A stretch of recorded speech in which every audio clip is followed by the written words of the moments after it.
Hello and welcome to the FUNL 3 conference. My name is Douglas Martin, and my presentation today is titled The Trivium and the Trinity. I'd like to dedicate this presentation to the great Mark Passio, and I am using some of his slides today.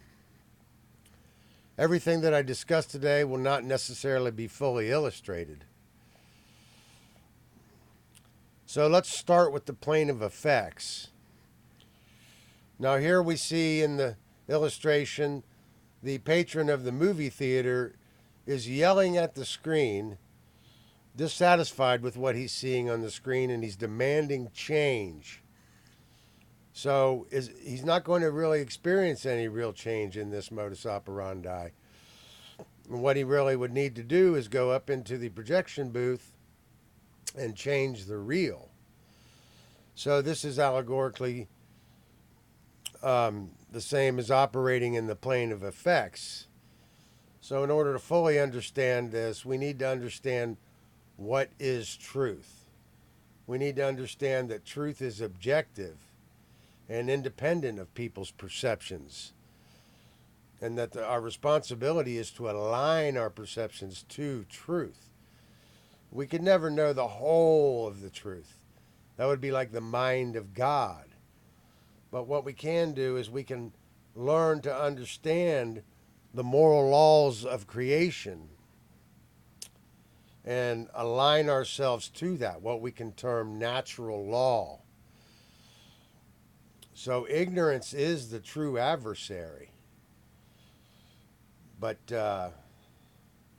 we're not talking about ignorance of how to build a go-kart or how to build a rocket ship. We're talking about ignorance of cause and effect, that human behavior has consequences. We have free will, but we don't have free will without consequence. So in the illustration, we see the sorcerer on the screen is looking through the pyramidion, and he's drawing all his power from the fear of the people or the masses. And this fear is stemming from this ignorance of these natural laws. So it is ignorance is the adversary, and it is ignorance of natural law that is the true adversary. This is what we're trying to learn and understand today. And man wanting to be the arbiter of truth and refuse to learn these natural laws, or refusal to learn these laws, is the biggest part of the problem that we all face.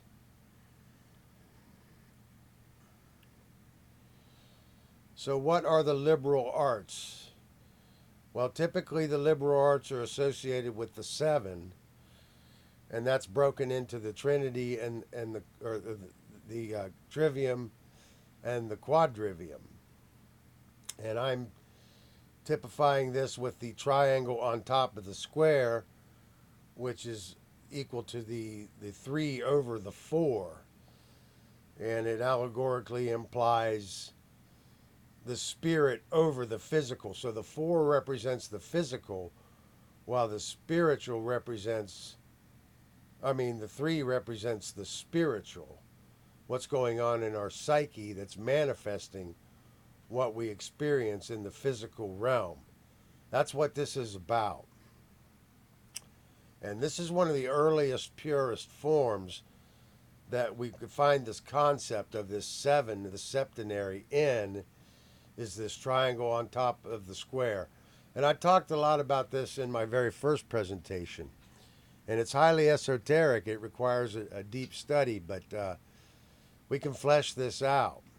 And the information is available to us. So that's what we really need to ultimately do. We need to understand that the triangle always goes on top of the square, and spirit, keep the spirit over the matter, and don't slide into materialism.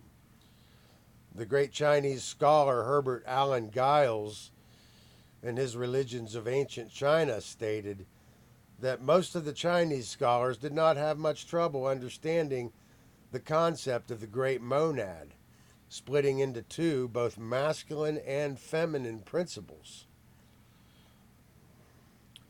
So the trivium is an ancient concept, and I intend to connect it back to the earliest spiritual prospect of the Trinity in this discussion.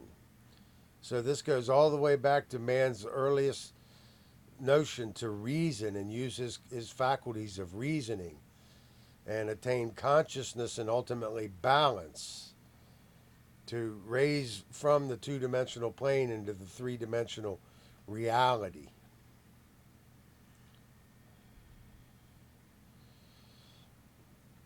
Now here on the left, we see Euclid's 47th proposition. Now I want to talk about that for a minute because this is part of the ancient mystery schools. It comes out of the ancient mystery schools. Now the first thing that I want to point or direct us toward is the number 47. What is the significance of the 47? The significance of the 47 is about the solar cycle. And the solar phase of Egyptian science is the current phase that we're in. So if I use the term solar cult, that's what I'm talking about. It's the latest phase of the evolution of the Egyptian sciences. And I would tell you that Euclid's 47th proposition comes out of Neoplatonism, which is in fact, even though it's basically prehistory, is very late in the game of human evolution. And we need to keep that in mind because this science continues to unfold. And the conventionalism of more complex forms are part of the evolution. However, they have obscured the more pure forms, the more basic forms. And it is the basic forms that we need to get back to understand not only what had been lost in Egypt, but how to maintain temperance and adherence to the principles, because the principles are in the earlier pure forms, which are known as the lesser mysteries, and then the later forms known as the greater mysteries. The lesser mysteries are contained in the 7, and then the greater mysteries became the 10, ultimately went into the 12. And that's more advanced. We're not going to get fully into that today, but just keep that in mind because it's very important. So what is the significance of this 47? It's about the solar cycle and its journey from the Tropic of Cancer, which is summer solstice in the north, all the way down to the Tropic of Capricorn, which is winter solstice in the south. And the significance is it's 23.5 degrees from the equator to the Tropic of Cancer in the north, and 23.5 degrees from the equator to the Tropic of Capricorn in the south. It's a very significant number.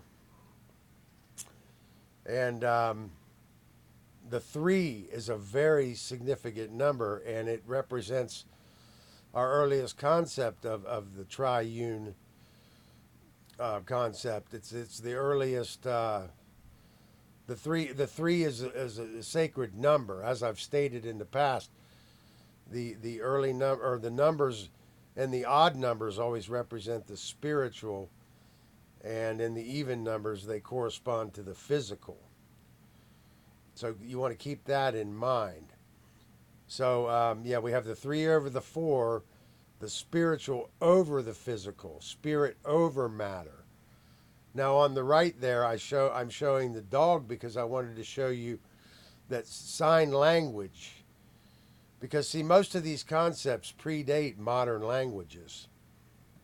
And that's part of the reason that they've been obscured and ultimately lost. But see, they are recoverable now. So we don't have nescience anymore.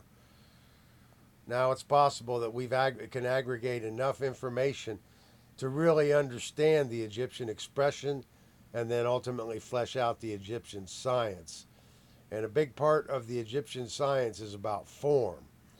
So notice that the puppy dog on the right, the head is triangular shaped. And that shape represents the 3. And then with the 4 legs touching the physical earth, That's the correspondence to the four and the as a representation of the physical world.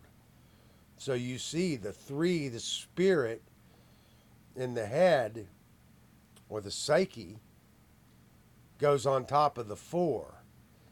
And this is form. It's part of understanding sign language. You really want to take this to heart and understand this because all of the mysteries are still recoverable, but they're written in sign language in Egypt. So, you know, the shape of the temples is just as important as the dimensions and the quantifications. So we need to understand form because that's not only how the Egyptians expressed, but it's actually how the universe expresses itself. This is what we call the language of the birds, is being able to read into this form. It's very important to understand.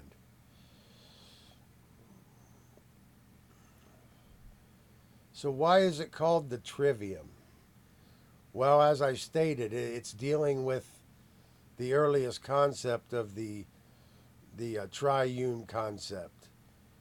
It's our earliest understanding of how to apply our reasoning.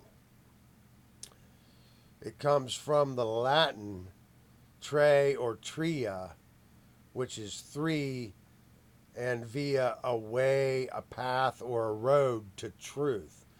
So it's the threefold path to truth.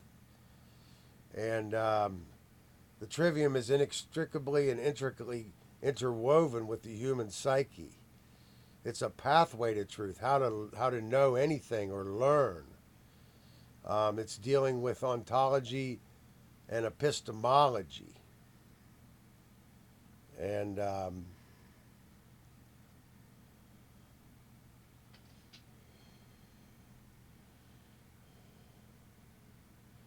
quadrivium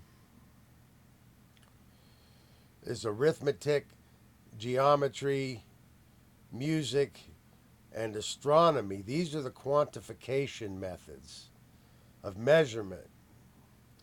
So it deals with the physical more, while the trivium deals more with the spiritual or the psyche. And it's very important to understand. We're going to keep moving forward. We're running on a limited time budget, so we will be moving rather quickly today. And this could only be an introductory to this massive topic. But, we'll do our best to flesh it out today. So, these are three forms of the trivium that we're going to encounter in this study. And they do relate to the Kabbalistic tree of life, which is important because it's an ancient part of what we know as Egyptian science or Freemasonry that reveals how the trivium evolved into the modern world. It has been interpreted through time in the classical form as grammar, logic, and rhetoric. And in the esoteric form, that's the equivalent of knowledge, understanding, and wisdom. And in the modern form, input, processing, and output. That sounds familiar, doesn't it? And the order of these steps is very important. If you take them out of order, then the process is essentially compromised or even destroyed. But just keep it in mind that these steps are very important to keep these in order. But we'll talk about that a little bit later on.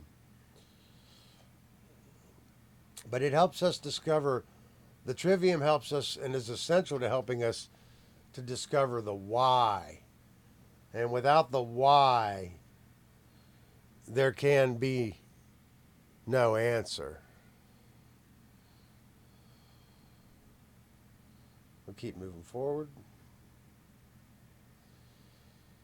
So, the trivium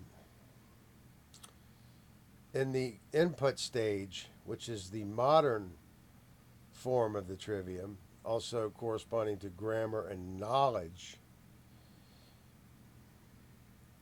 is the gathering of data from an eclectic array of sources without prejudging it. And it answers the who, the what, the where, and the when. It's raw data. But if we don't gather enough data from enough eclectic sources, then we haven't completed our grammar stage. And we don't want to make the mistake of trying to go into the logic or the processing or understanding stage without gathering enough information to us first. That's like reaching for the higher rungs of the ladder before we grab the first rung, and it's a common mistake that many scholars, most, have made. And then in the processing stage, it's comprised of three basic substeps: filtration, correlation, and analysis. And the quadrivium can be largely utilized in this stage. And this enables us to learn the why. What is the reason, the meaning, or the purpose? And then in the output stage, that represents the action stage, corresponding to rhetoric or wisdom. Speech and action based upon the knowledge that one has gathered and understands. This is how knowledge and understanding are propagated so that a real positive change can be created. So we want to keep that in mind. I'm going to keep moving forward. So the trivium is the threefold path to truth, and it's directly related to the five senses.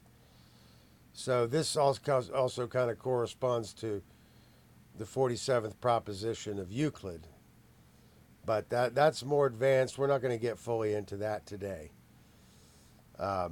But the trivium is empowerment. It's improvement of the mind. It's, instead of giving him the fish dinner, we're giving him the ability to fish. This is how we learn to discover truth. It's a pathway to truth. How to distill or filter out impurities. How to distill or filter out impurities and weed them out or avoid taking them in. To know truth from falsehood. From the Latin tre or tria, three, via the way, path, road, the threefold path to truth. But, and I already said, but understanding that it is Egyptian science means understanding that everything posterior to even Babylon certainly contains Western conventionalism. And the conventionalism, while it constitutes the evolution, it constitutes more complex forms, and we've lost the meaning of the basic forms. So this is part of how we've strayed from principles. It's very important to understand. So the trivium in its modern form is input, processing, and output information. The 3-in-1 concepts helps us to learn and know anything, how to answer the why. Now this corresponds to this triune brain concept. And there's a lot more to this, but we're just going to basically touch on it here. And the image on the left, that represents the left brain. In the red area, that's the left brain. That's the processing center.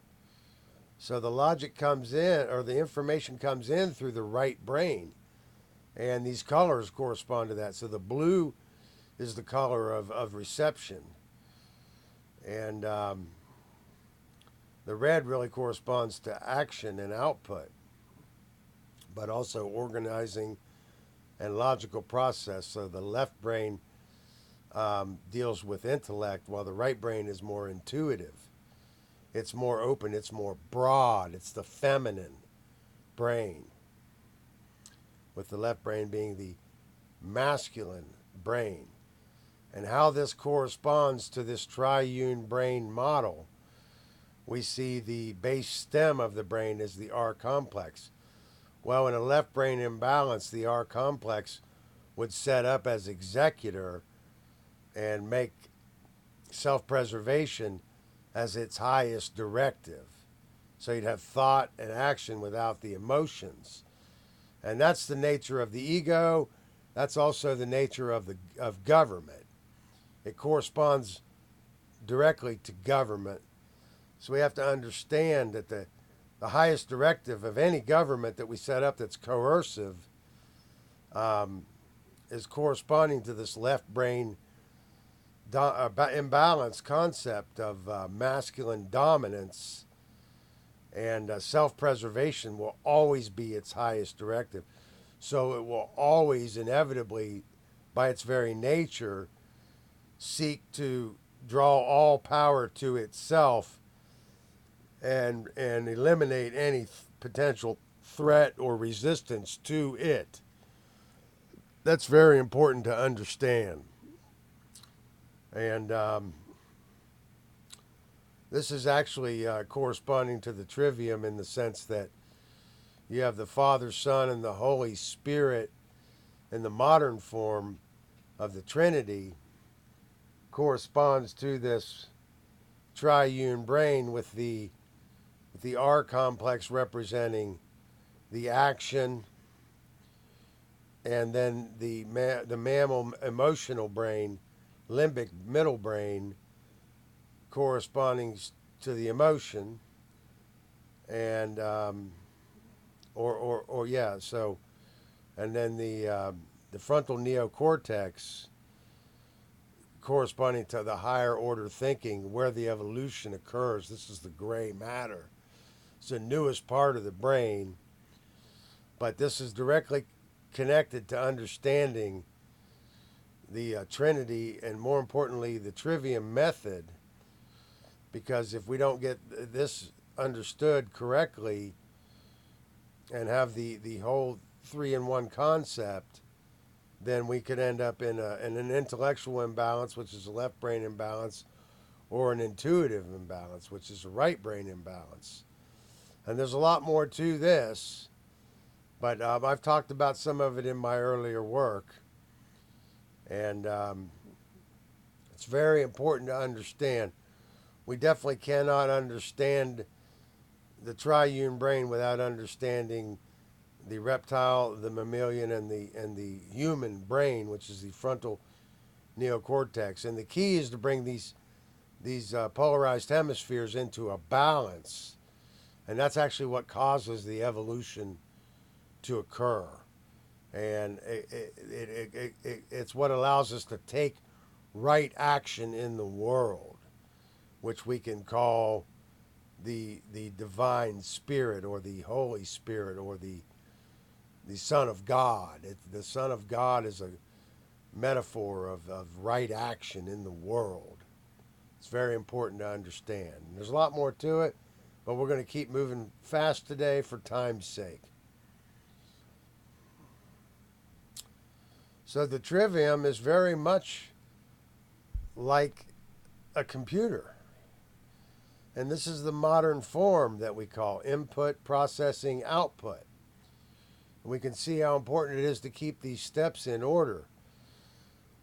So a lot of people are very confused in regard to what is human nature. Some would say human nature is inherently good, or human nature is inherently bad, or that some are born masters and some are born slaves, and certain master classes have the right even to rule over the slave classes. And this is part of this confusion, not understanding this Trivium. So we have to understand that this human nature, the allegory of Eve convincing Adam to take a bite of the apple is not about you're not of the tree of knowledge of good and evil. It's not about that you're not supposed to know anything. It's about that we're not the arbiters of truth. So the biting of the apple is not about knowing or knowing the difference between good and evil. That's what we have a responsibility to do. But the biting of the apple is actually refusing to learn the difference between right and wrong, and then rejecting the natural laws of the Creator and wanting to be the arbiter of truth.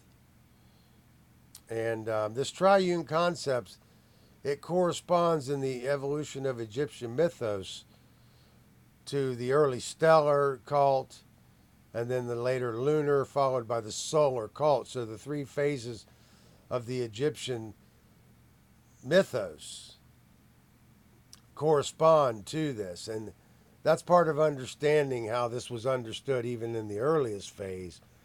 And it's very important to understand why they were kept in the order that they were kept in, and why they didn't go into annual cycles until the pyramids were built as a contingency, because they understood the dangers. And that was about putting a finer point on time, among other things, but that's important to understand. That's a lot more advanced stuff. We're not going to get into that today. But the human nature is that humans are programmable like a computer. And the thought, emotion, and action is our consciousness. That's what makes up our consciousness. And it is the thought and the emotion and the action is the trivium inside of each one of us. And it's important, on a side note, it's important to understand technology's role in the solution. Because once we have a technology, there's not really any going back. So this is part of, the phenomenon, the paradox of having gone into the greater mysteries. And in our case, having lost touch with the lesser mysteries, the principles, we now have the responsibility, because it was a failure in the priest class. We have the same dilemma today, even with all this technology, as we had at the beginning of classical history. That we don't understand ultimately the Egyptian sciences, and the Greeks did not either. And the Hebrews had taken from the Babylonians what was already a corrupted Egyptian, and the Romans took from that, and then modern scholars have perpetuated that into the modern world. But see, there was nescience at a certain point where the knowledge had been so scattered, there was no way to aggregate it. And that's now possible. It's really only been possible since the beginning of the 20th century. But it is now possible, and technology is playing a role in that, including literature. But, literature is also claimed the Most High, so we want to keep that in mind. But yeah, once we have a technology, there's not really any going back, so it becomes everybody's responsibility. And I want to recommend everybody, check out the How to Become the True Media course by Mark Passio, because he teaches a course not only in technology but in life skills. And I did take the course, and it's just a brilliant course, and I really want to recommend it to everybody. And I know that enrollment is taking place now, so you want to get signed up as soon as possible. And because now these computers are such a big part of life. This is literacy in the modern world. We keep that in mind. But yeah, human nature is that we are a programmable species like a computer. So how do we discern truth from falsehood? And in the picture on the left, that's a really highly venomous king cobra. And it's lethal. And I want to state here that snakes have always been a symbol of man is not the lawmaker. And, spiders too, but snakes more so. Snakes have been the symbol of man cannot be the lawmaker since ad infinitum, in the beginning of time. And the fear of snakes is the ignorance of the species.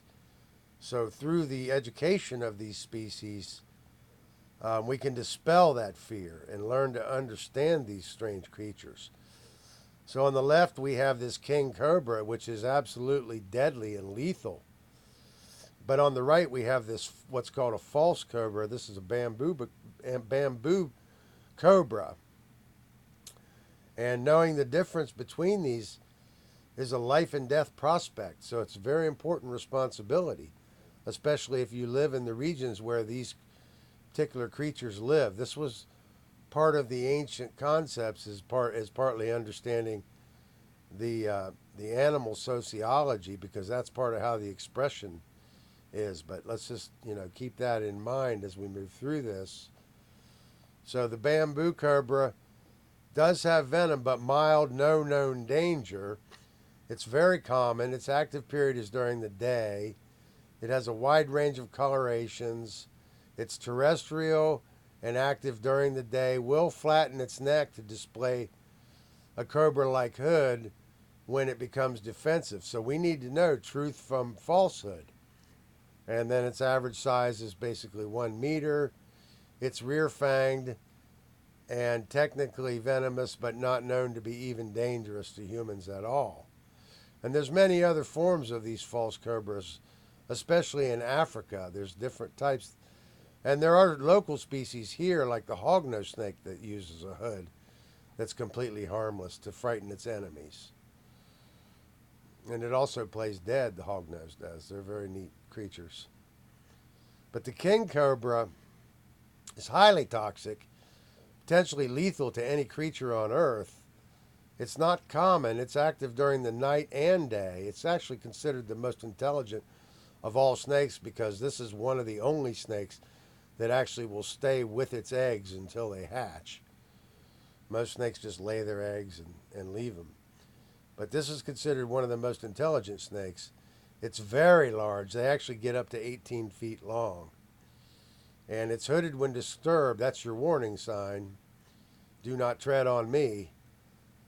Faint but distinctive vertical banding running through the length of the body. Its behavior is fast, defensive, and willing to bite if scared. And they're not necessarily, they can be territorial. So if you get into their area, they might chase you out. Size very large, up to 4 meters. And they can be mistaken with rat snakes when not hooded. Those are harmless snakes. So we have a very important responsibility to know truth from falsehood.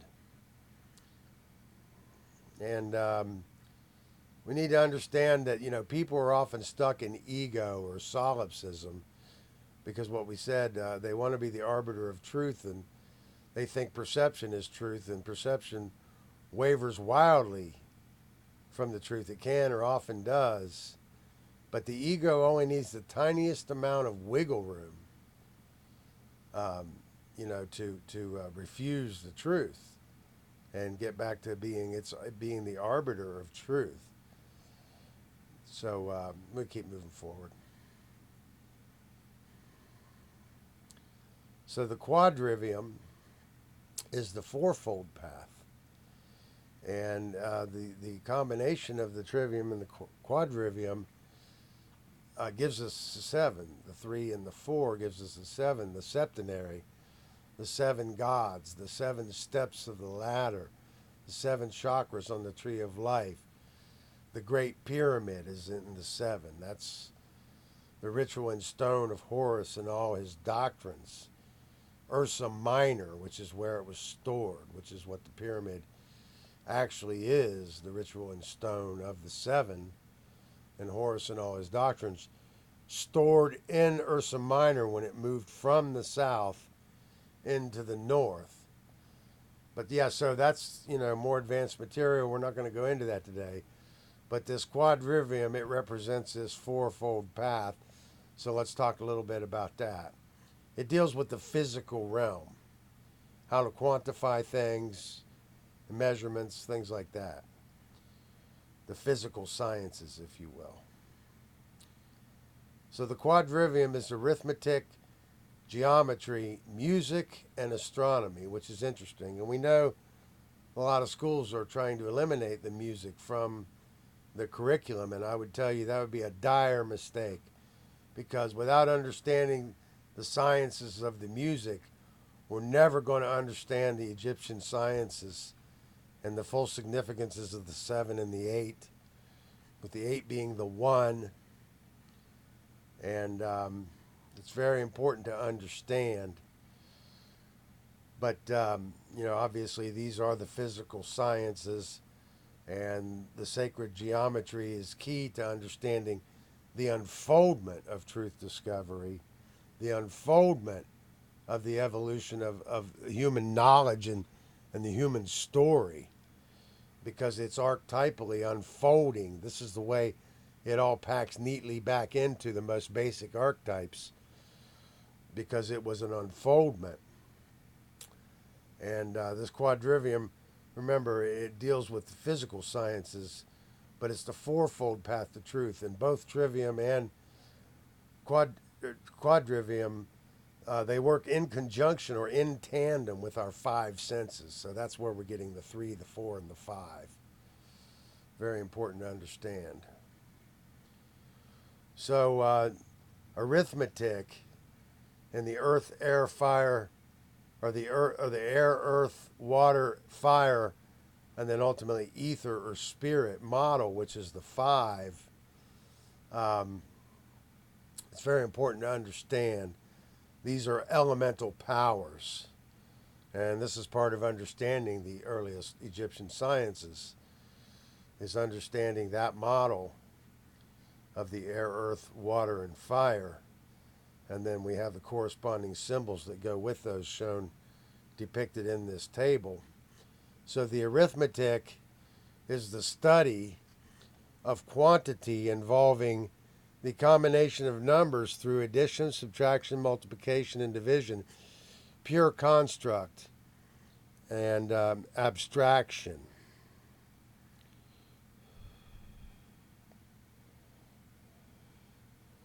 So discerning pure construct from abstraction. The geometry is a branch of mathematics concerned with shape, size, relative position, and the properties of space, arithmetic of space. And as I talked about, the sacred geometry and the unfoldment of the archetypal forms. We're not going to get into that today, but that's very important to understand. Music is an art form which employs vibration, rhythm, dynamics, and interplay between sound and science and its mediums for expression. It's the arithmetic of time, some say. But again, I want to emphasize that the music is a quantification method, because the harmonics in the musical tones, those correspond with the ecliptics of the planets. So, the sun is vibrating at a frequency, and the planets are in their ecliptics based on the harmonics of that emanating frequency. It's very important. So, the measurements in space are derived from this understanding of these harmonics, and then just upped in scale. They didn't really go to the sun with a tape measure and measure out to the planets. They understand the harmonics in the music frequency, and how to attain the measurements from that. So the astronomy is a natural science that deals with the study of celestial objects such as stars, planets, comets, nebula, and galaxies, the arithmetic of time and space. And from the astronomy, we get all of the other cosmic sciences, including cosmology, which deals with theology, and how a lot of these concepts were stored in the stars originally. Because the knowledge of the 7 was first stored into Ursa Minor, and then the pyramids were built. It was actually first stored in symbol, then venerated and stored into the constellation Ursa Minor, and then the pyramids were built, all as a contingency for the lesser mysteries, to protect them from the more complex forms of the greater mysteries that came later, the more complex forms, because the Egyptians understood the danger of these things being lost. Keep moving forward here. This is the fourfold path, the quadrivium. So, arithmetic, geometry, and music. The quadrivium is the quantification method to use in connection with the trivium. The science of measurement and numbers play a huge role in the quadrivium. Both trivium and quadrivium, as I've stated, work in connection with the five senses. The five senses are the bridge between these two sciences or methodologies, and these sciences help us come into harmony with truth. From the Latin quator, or for, and via, by way, path, or road. So it's the fourfold path to truth. Now we're going to talk about initiation. What is initiation? Initiation is learning how to weed out the impurities and stop lying to yourself. Stop lying, especially to yourself. Stop dreaming. Stop believing in erroneous ideas, because when I use the term religion, that's typically what I'm talking about, is just erroneous thinking. For instance, people believe in man's law and the religion of authority. So we're not just talking about the cultural religions. We're talking about erroneous belief systems that people are clinging to with a religious fervor, and how that constitutes ignorance. So we need to stop dreaming, stop being in cognitive dissonance, which is holding two contradictory thoughts at the same time. That's part of that. We need to learn how to think. And our modern indoctrination systems don't teach us how to think. They teach us what to think.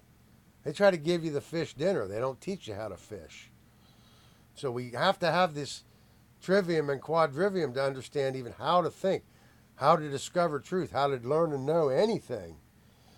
And I'm thinking of the anecdote when Julius Caesar discovers one of the centurions trying to teach the trivium to one of the slaves, and he scolds him like, don't you dare give him our method of learning, because if the slaves ever learn the way we think, then they'll never want to be slaves, or they won't be our slaves anymore. And he threatened actually to ostracize him off to Gaul, which was, modern day France, that region, where, which was outside of the boundary of the Roman Empire, where the Romans' adversaries resided at that time. So it's very important. And, he scolded the centurion, and it's a pretty interesting anecdote, I wanted to say something else about it. But yeah, he understood, if one slave stands up, they all might stand up. And then we won't be able to be gods on earth anymore and expand his dream of the Roman Empire. So we need to learn to live in the present moment. And this trivium and this quadrivium is key to understanding this. And it's also key to activating the physical body. So these methods they're ancient, but they've always been essential. And they come out of the most ancient mystery schools. Now here on the right, in the image, that's the first degree trestle board or tracing board of Freemasonry. And that in itself is an encyclopedia of knowledge. It's all in the form, like I was talking about. So in order to read that encyclopedia, that magic carpet, it is our magic carpet, we need to learn the trivium method, because it's directly related to this. You see the three pillars. But this is what the initiation is: to stop lying to yourself, stop dreaming, learn how to think, live in the present moment, and activate the physical body. So I'm going to keep moving forward here. Now, this is the original Trinity, and we may be surprised by this. The truth is always more surprising than what we might think, and sometimes it's stranger than fiction. But this shows how the two-dimensional plane is raised by finding the middle point, the equilibrium. That's the idea of bringing both hemispheres of the brain model into balance, both masculine and feminine, to return to the great spirit or the great monad and bring those into unity. So here we see in the polarization Horus on the left and Sut on the right, we find the equilibrium, and then Shu raises the horizon, the Horus zone, and then to the three-dimensional reality, to be upright raised, to reach cosmic adulthood and stop lying to ourselves, stop dreaming, full enlightenment, and be prepared to live and survive in the world because we understand how the world works. And this predates even the five, which is Osiris in the stellar phase. But we're not going to get into that today. But I want to suggest that the Shu, the SHU, represents Sut,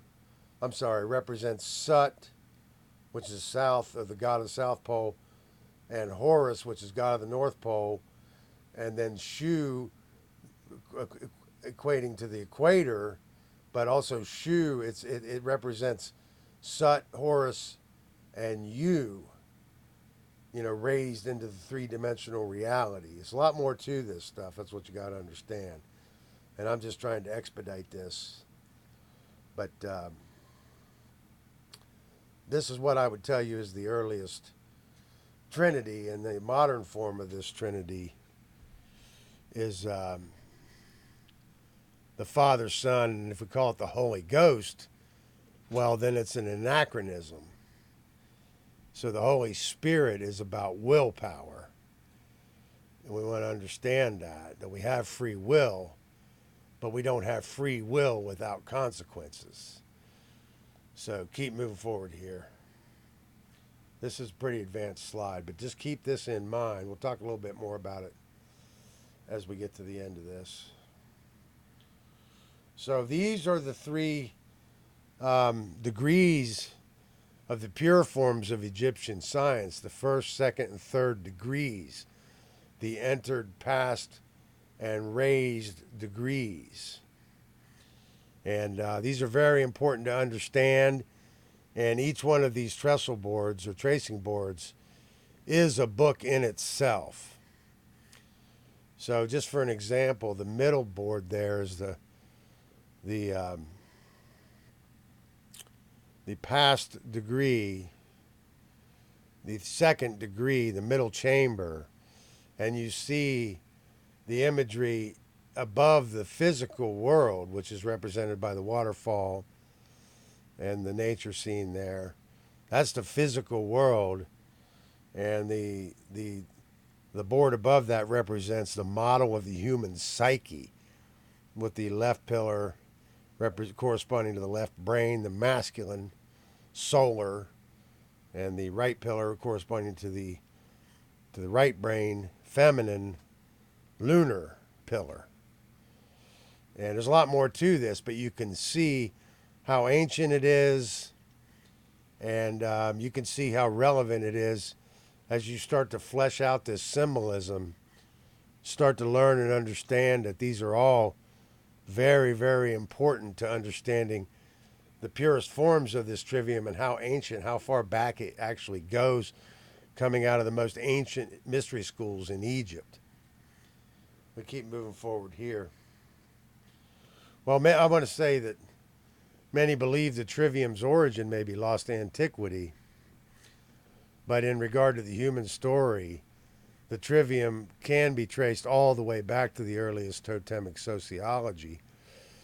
and that the Trivium method is in direct correspondence with the origin of Freemasonry, what we know as Egyptian sciences. So don't confuse Freemasonry with Lodge Masonry, because as soon as a school emerges above sub rosa, above ground, it's immediately infiltrated with special interest, and then usually just corrupted and perverted, then brought out into the light of day to create a stigma to drive you back into the arms of the status quo, or the corrupted modern paradigm. Just keep moving forward here. Now I just wanted to talk a little bit about this, because the board on the right is what I've actually found online, and then I corrected it in the board on the left. But you see, this board is commonly taken out of order in these steps. And on the right, you see it's grammar, rhetoric, logic.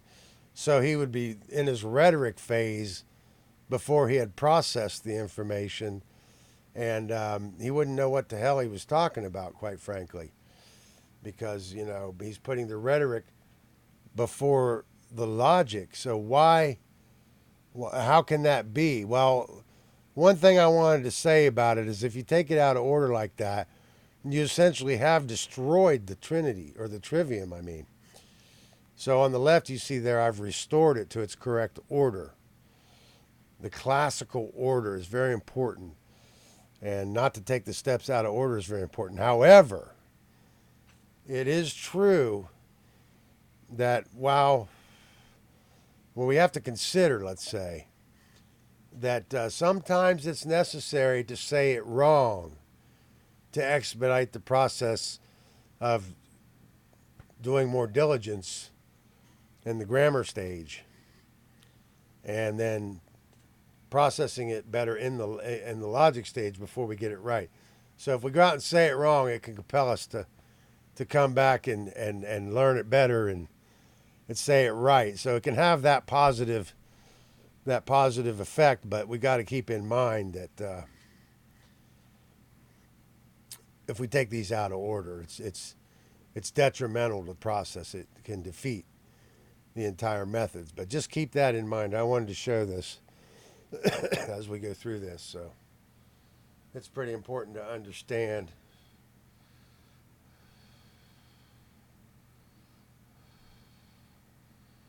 So what are the truth discovery methods?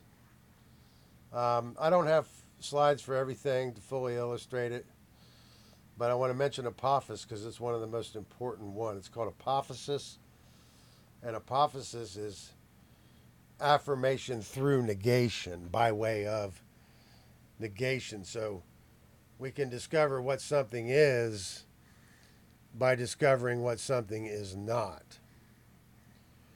And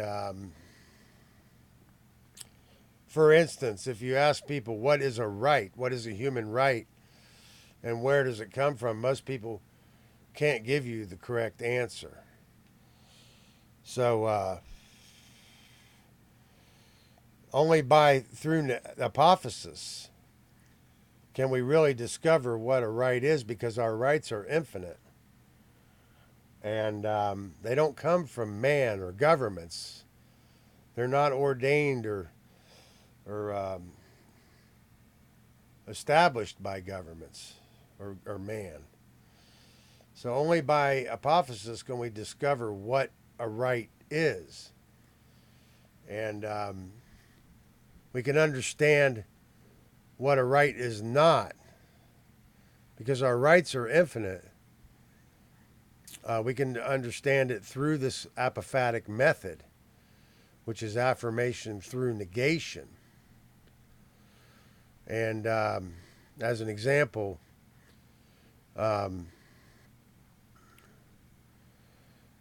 murder, theft, trespass, coercion, lying.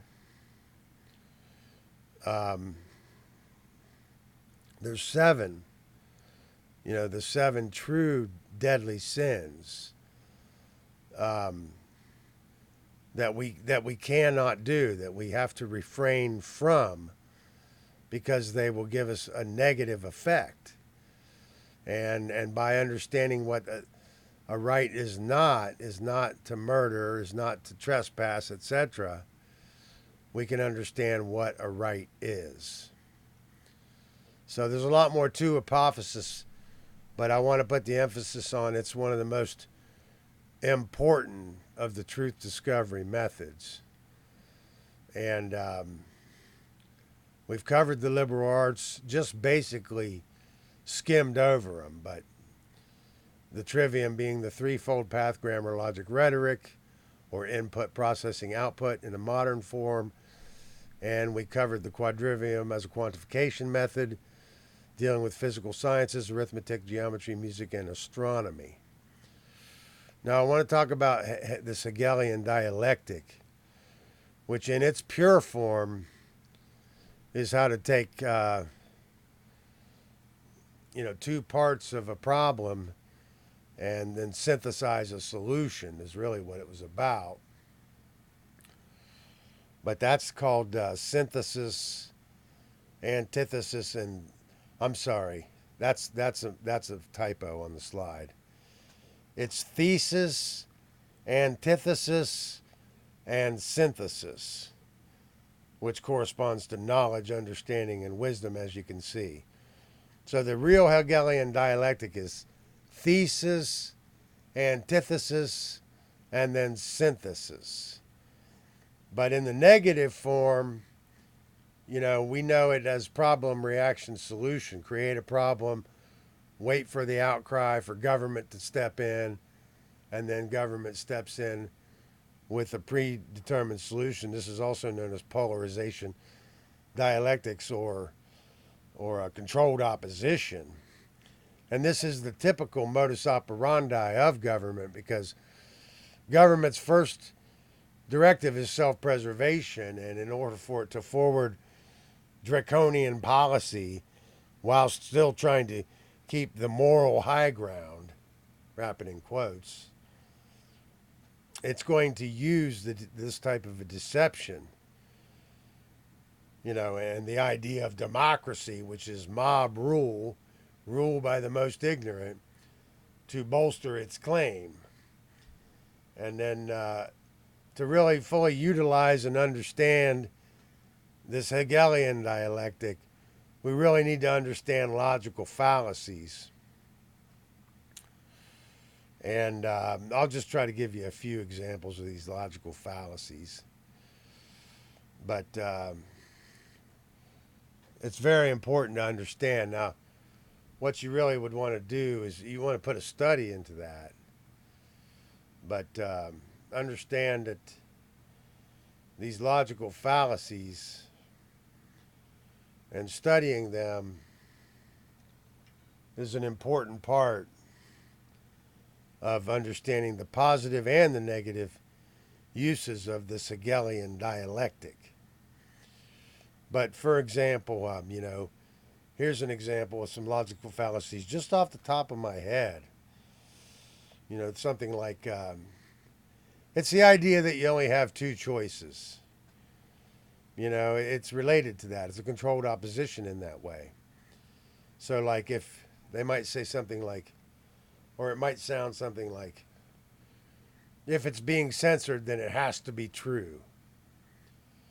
See, that's a logical fallacy, because that doesn't absolutely mean that the other obvious choice is true just because they're censoring something. That's a logical fallacy that's being used right now in a lot of these modern psyops. We got to understand that. So I'm going to have to pause it right here.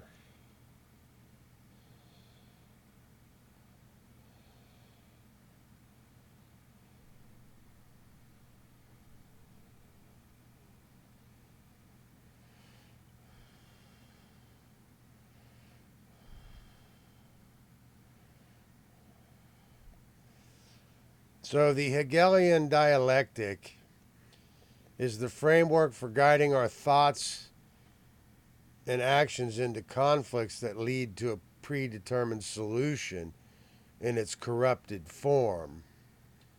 But as I said, this truth discovery method from George Wilhelm Friedrich Hegel is not necessarily intended to be this negative manipulation.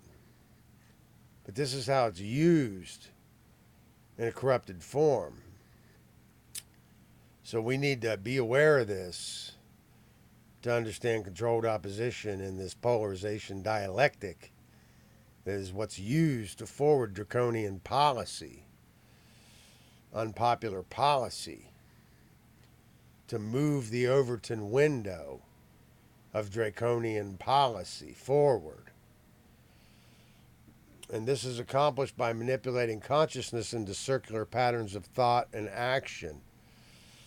These synthetic solutions to these conflicts cannot be introduced unless those being manipulated take a side that will advance a predetermined agenda.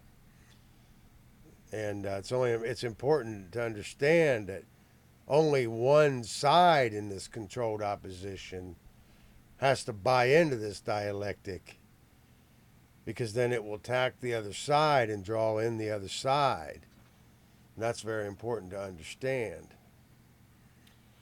So the modern version of this polarization dialectic may be termed, in David Icke's sense, David Icke likes to call it problem, reaction, solution, which I think is a very good analysis. You know, create a problem, wait for the reaction, and then step in with a predetermined solution. It's also been termed, Mark Passio likes to call it chaos, confusion, and opportunity. So to create chaos through a dark occult ritual, and then out of the confusion, never let a good crisis go to waste. Take advantage of the opportunity to implement more draconian policy, strip away more human freedom. This is like what you could call the dark occult use of the Hegelian dialectic and the Trivium method. It's very important to understand. And this is what leads to this phenomenon perfected and mastered by the great Julius Caesar. Well, I don't want to say great, but yeah, I mean, he was a great thinker. We have to understand that Julius Caesar, what made him such a great general, was that he actually understood the human psyche better than most. And he also, really what gave him the edge was his understanding of culture and how to flesh out the differences and then exploit them against each other, like we saw in the movie Ace Ventura, When Nature Calls. That's a good example of how this divide and conquer method has worked since his time, and mastered and perfected by Rome ultimately, because it gets more complicated from there. But as I said, only one side has to buy into this dialectic, and then it will attack its opponent, drawing them in to the dialectic.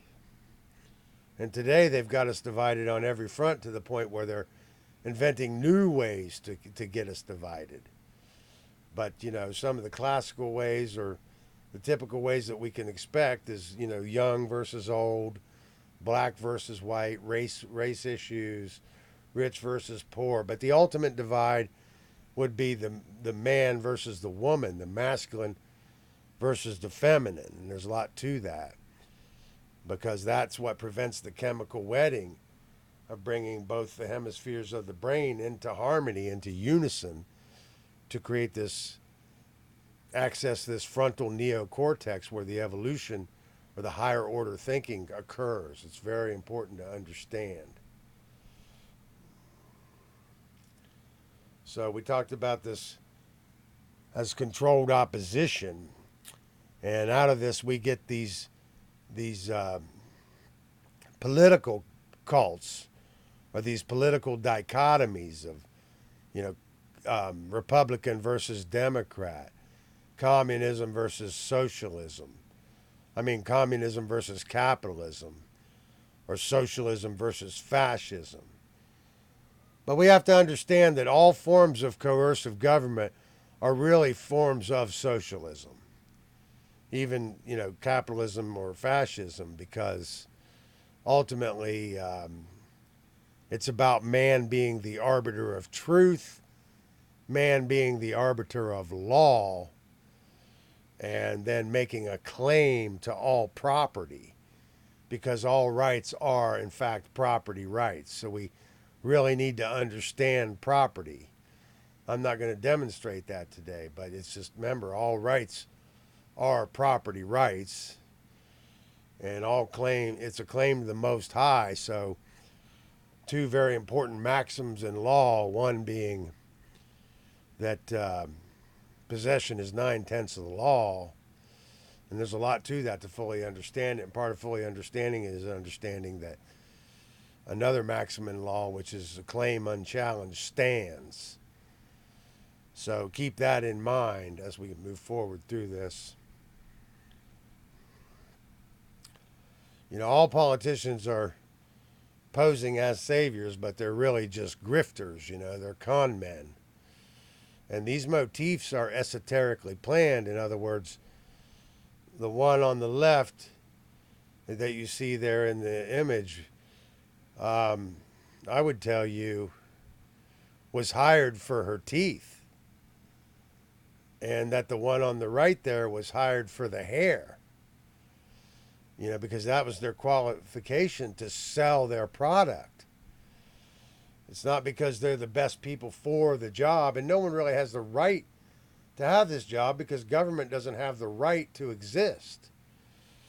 But I would tell you that literally this person on the right there was hired for the teeth, and this person on the left was hired for the teeth, and on the right there was hired for the hair, because it's a marketing scheme. It's a gimmick. It's a product that's being sold. And in order for, the product to sell, there has to be a buyer. And that's how we're getting trapped in these polarization dialectics. I'm going to try to keep moving forward here before I go on a tirade. So the current human condition is slavery. And all forms of government are based in coercion and violence. And that is slavery. We need to understand that government is a euphemism for slavery. And these are just forms of coercive control. And control stems out of fear. And any action based in fear results in chaos. So the current condition, this slavery, this government, is the chaos. We need to learn to understand that morality is objective, not subjective to our whims. That it's something that is objective and can be discovered in nature by understanding natural law and attaining to the consciousness of how to properly think and apply these truth discovery methods so we don't end up in this religious thinking. So the true adversary is ignorance, not the politicians and the bankers. They're just doing what they do because grifters going to grift. But the true adversary is ignorance. And it's ignorance of cause and effect, natural law. So you need to understand that modern form of slavery is covert. They gave you the overt slavery first because they knew that chain would be easily broken. The human will not be chained. But they did that to usher in the covert slavery, which is far more dangerous and far more insidious, far more nefarious that we have now, because people can't see it and they're willing to accept it. So we need to learn to recognize this deception and understand how dangerous it is, and understand that covert slavery is more insidious than overt slavery. And taxation is really theft. It's a very immoral condition. It's a very claim on the ownership of the product of another's labor. And there is no percentage small enough to say that that's moral ever. You know, you don't have the right to claim the product of somebody else's labor because that's a claim over their body. And this creates the condition of coercion and duress, which puts people in fear. And all their actions are based in the fear of man's punishment, man's judgment. And that's going to produce more chaos. Now, we already talked about technology's role in the solution. It's very important. Sign up for Mark Passio's How to Become the True Media. Going to keep moving forward here. Well, let me say one more thing. You know, these order followers, the military and the police, they're the ones that have brought every tyranny in the history of the human species into place and kept it in place. You know, the fall of every great nation in history is the result of socialism and bureaucracy. But as I said, socialism means any form of coercive government, that man cannot be the lawmaker. The best that we're going to do is discover and understand these laws in nature and then harmonize our actions with them. And these military and these police are the ones that are enforcing and imposing man's law, man's edicts onto us through coercion and violence and keeping the population. So, you know, virtue has been redefined as that which leads to a stronger state in the Machiavellianism. We need to understand the danger of raison d'etat, which is by reason of the state. And, you know, we don't really have any excuses not to understand this. These are the people that are keeping the condition of slavery in place. And, you know, it's not a moral condition, and heroes don't grandstand on the victims of their corpses. I'm going to keep moving fast here. But I have a lot more to say about this subject, and I've already got some work prepared to get it done, so hopefully I can get that out as soon as possible. So what is objective morality? It's knowing the difference. Well, it's understanding that morality is inherent in the natural law in nature. It's woven into the fabric of creation. It's a law. It's immutable. It's unchangeable. And like gravity, it's put here for all eternity. And there's nothing we're going to think, do, or say it's ever going to change that. So the best we can do is learn what it is and learn to harmonize with it. And what does it mean to be a truly good person is to know the difference between right and wrong. And the right is correct because it's based in truth. It's moral because actions which are in harmony with natural, or because it's actions which are in harmony with natural law, because they do not initiate harm to other sentient beings. Whereas a wrong is incorrect, not based in truth. It's immoral because the actions which are in opposition to natural law, or actions are in opposition to natural law when they're not, or when they do initiate harm to other sentient beings. You know, it's immoral when actions which are in opposition, or it's immoral because it is actions which are in opposition to natural law because they do initiate harm to other sentient beings. So being a truly good person is entirely about correctly understanding and living in accordance with objective morality. So morality is not subjective. It's not arbitrary. We talked about man wanting to be the arbiter of truth. This is what this is about. He wants to arbitrate and just decide, oh, this is moral. But if you go 10 feet in that direction, cross an imaginary line, then it's not moral over there, or it's moral during this time, but not moral during that time. And then it comes back. You know, people believe in this pendulum swing of this government false paradigm. It's all kinds of crazy logical fallacies associated with this wiggle room that this ego needs for man to reject the laws of creation and the truth on its face so he can be the arbiter of truth. That's what this is all about. So what is the law of freedom? This law of freedom is actually quantified here. Getting these slides from Mark Passio, some of the slides I've used, but you see he's actually quantified it there. The aggregate freedom of human beings is directly proportional to the aggregate morality of their behavior. It's very interesting, and he's got the formula there too to go with it. So it's a beautiful thing, and it's very true, and it will always be true from here to the end of time. This is what we need to learn and understand. Ignorance of this is the adversary. This is what this is all about. So I wanted to talk a little bit about androgyny a little bit here, because this is sign language. Now you see on this sarcophagus that this figure has the straight hair with the beard, and it seems to be a masculine face. But this is about not external androgyny. We're not talking about Bruce Jenner. That's the perversion, the corruption of not understanding this. We have to understand that this is an internal prospect of the chemical wedding, that both of these forces or these principles exist within each and every one of us, and they need to be brought into balance. And I'm going to explain this sign language.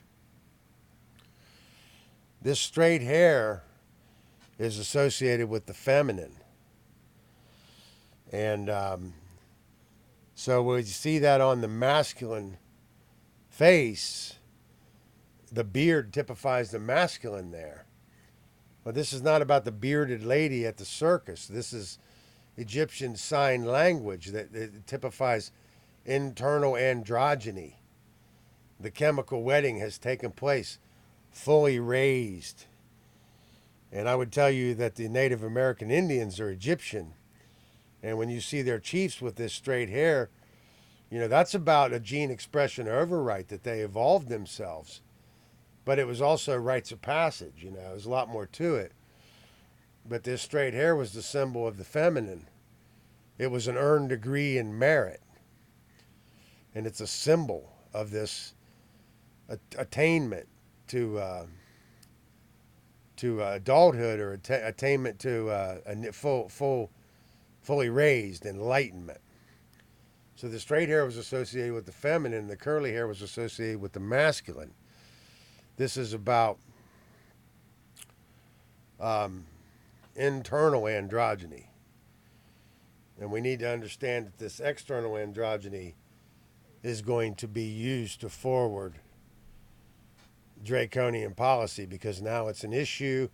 As soon as it's an issue, it becomes politically charged and used to forward this draconian policy as a very powerful political device. And that's what you're seeing now. It's what's happening now. But there's a lot to this. But I'm glad I had a chance to talk about this for a minute. It's a lot more advanced. I'm going to go more in depth in this in some of my future work, hopefully. So keep this in mind, because this is all part of also understanding this Egyptian sign language. Let me keep moving forward. So the original Trinity. This is going to be a reading, and this will pretty much take us out. I also reproduced two ladders which have been brought on in the early Christian symbolism from the Egyptian originals. One, the ladder of Shu, which is with his symbol depicted above, and you see that's fleur-de-lis. So fleur-de-lis is Trinity, one of the early symbols of Trinity, and it goes all the way back to the earliest Egyptian mythos, or the earliest Egyptian sciences. This fleur-de-lis. The other, the ladder of Horus, with his house or paradise portrayed above, but the early Christians have only shown 3 steps in each case instead of 7. And in their portrayal of paradise, or the house of Horus, they have depicted a six-pointed star instead of the Egyptian five, which, as I stated, was also directly corresponding to Osiris. There's a lot more to all that. I'm not going to try to explain that now, but just follow the words on the slides here.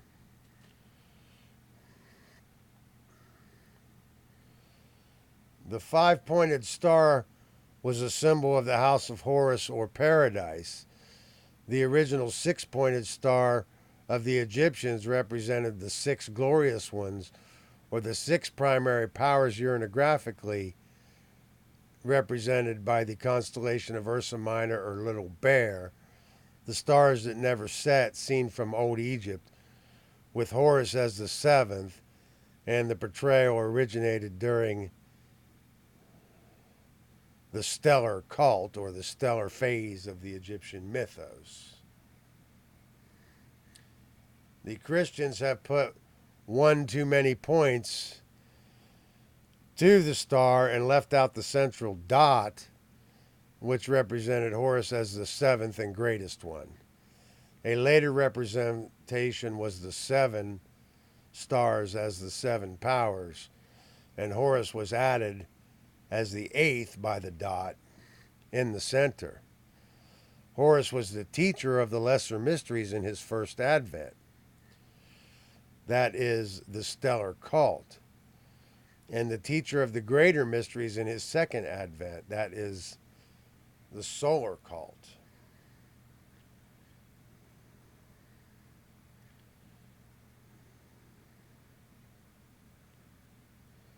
I also reproduce three symbols of Set or Sut, which corresponds to South, or God of South Pole, which is just the primary aspect of the God of the North Pole, that deity, Horus. In one attitude, we see him as fighting. This was later brought on as the unicorn, opposite the figure of the lion, the latter being one of the symbols of Horus. So Horus had many different archetypes or symbols over the entire evolution of this Egyptian science as an expression of the science. That's one of the things that makes it hard to understand. This is another symbol thus brought on from the stellar cult. It was the original stellar cult swastika. It is the figure of the tripartite division of the ecliptic, represented symbolically by Horus, god of the north, Set, god of the south, and Shu, that should be, not she, god of the equinox. So that's just a typo. So that's SHU, god of the equinox, the primary Trinity, and the triangle in the center represents Horus as the one great god. We'll see that on the next slide. But this is the primary Trinity, ladies and gentlemen.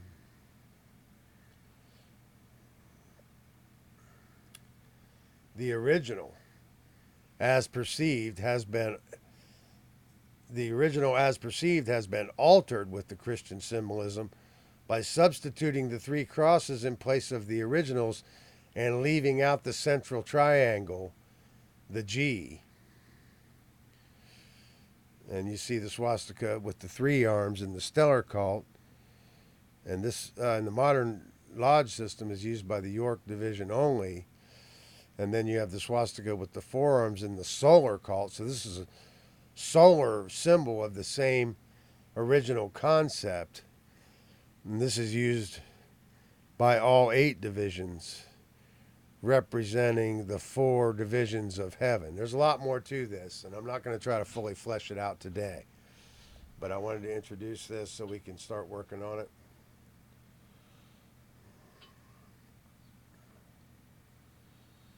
Mr. Harold Bailey has done a great service in producing some of these figures.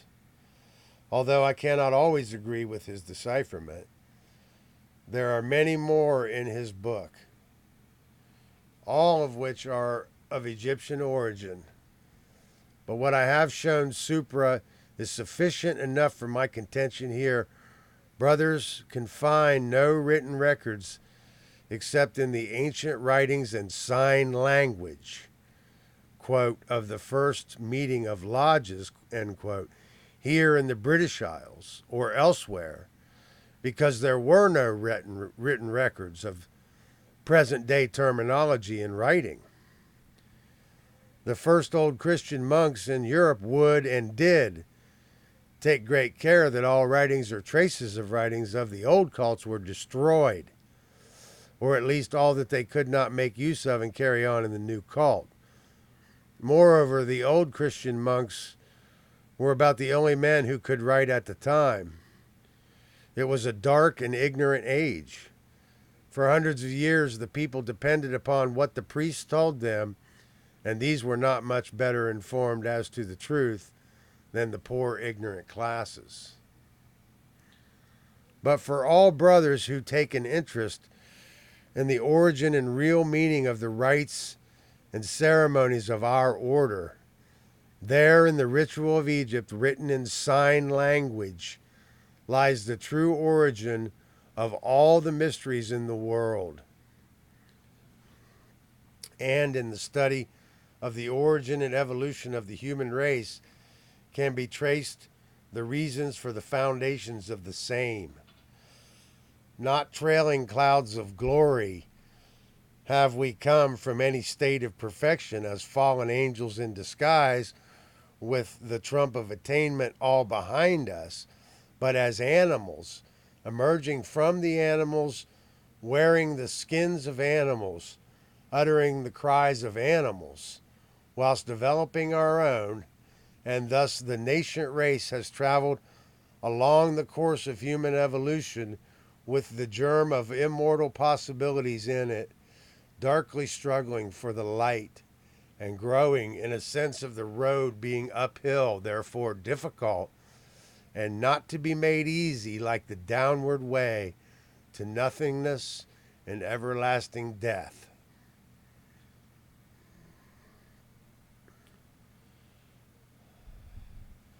So what we really need is worldview healing. We need to understand the natural law. We need to understand the objective reality.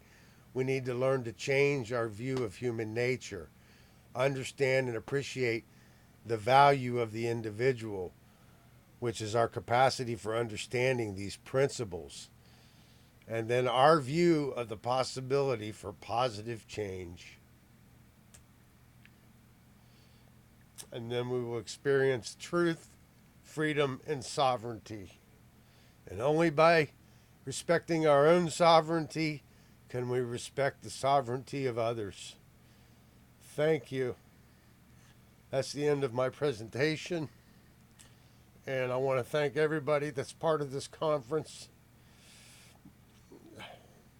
I want to thank the great Mark Passio. I want to thank everybody at the Natural Freedom League, Will Keller, and Chris Jansen, and Nate Kopp, and Brandon at the Cubby Hole, Brandon Martin. You guys are ultimate. You're the awesomest. And I want to thank Autonomy and Richard Grove and all the great work that you're doing there. And I want to tell you it's a great honor to be part of this event. And I love you all. And thank you for letting me be a part of your conference. Thank you.